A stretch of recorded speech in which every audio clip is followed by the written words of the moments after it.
Good morning guys. কলকাতায় কি আর বৃষ্টি থামবে না? Anyway, since today Sunday morning আমরা ডিসাইড করলাম যে আজকে চাউমিন খাওয়া হবে। কিন্তু বাড়িতে চাউমিন ছিল না, তো ম্যাগি দিয়েই চাউমিন বানানো হলো।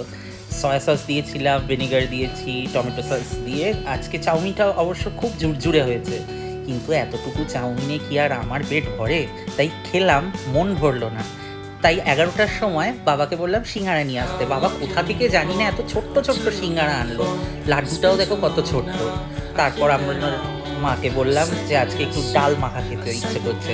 আমার বাংলাদেশি বন্ধুরা নিশ্চয়ই জানে যে ডাল মাখাটা তাদের ওখানেও কতটা পপুলার। তো লাঞ্চে ছিল চিংড়ি মাছের ভাজি, ওমলেটের ঝোল, ডাল মাখা, আর উচ্ছে আর মিষ্টি আলু ভাজা, সঙ্গে শশাও ছিল, আর বাসমতি চালের ভাত ছিল। খুব কম তেলে ভাজা হয়েছিল বলে উচ্ছেটা কেমন একটু দেখে শুকনো মনে হচ্ছে, অবশ্য খেতে খুবই ভালো।